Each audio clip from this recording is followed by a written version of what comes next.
warra dhugaa sabaa itti beeku labsuu kan komaandii poostiin hin dandeenye cabsuu qeedhaadhaaf cumboo caccabsaaf hancootee warra diinni maqaan sodaattu fincooftee warra sirba jennaan nadhii dhangalaasu hiyyaasiif kunkummee geelloo lafaasu siyaadee lammii koo siyaadee rakaa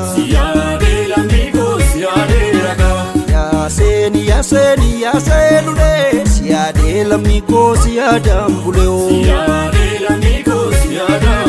marooleoo malkaa fidoo yaane laaloo wanjoo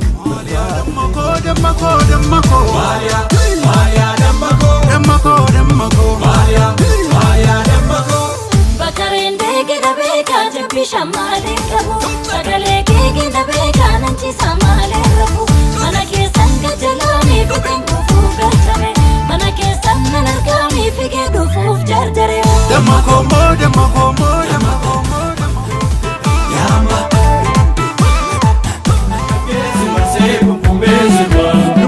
dumbushee mormi kee namaa dumbulloo dumbushee bisin shurrumbaa dumbulloo dumbushee mormi kee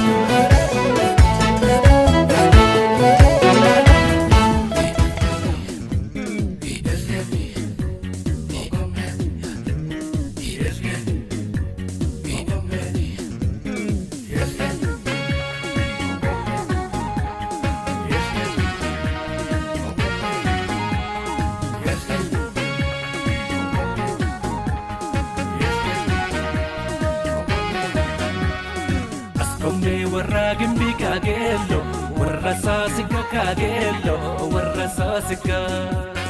askotu natti sirbime boote natta saasita kaboote natta saasita hangafoota qabsoo warra hayyuu qaraa biyya goonni mirree warri hin beekne bara warra qubee bocee qubee roorroo dida warra baarotumsaa jaal haayilee fida goota xaaliyaaniin godhe raammoo maagaa warra abdiisaati gooticha alma'aagaa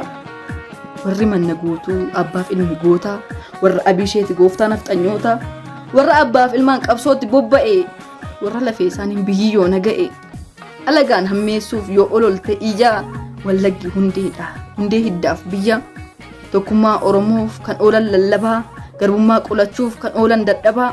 dhagaye hundi kee dhiisitii arrabsoo jaallattes jibbites yoomuu maddi qabsoo ijoolleen oromoo kan dadhabe qeeqi ilmaan lixa biiftu wallaggaadha beeki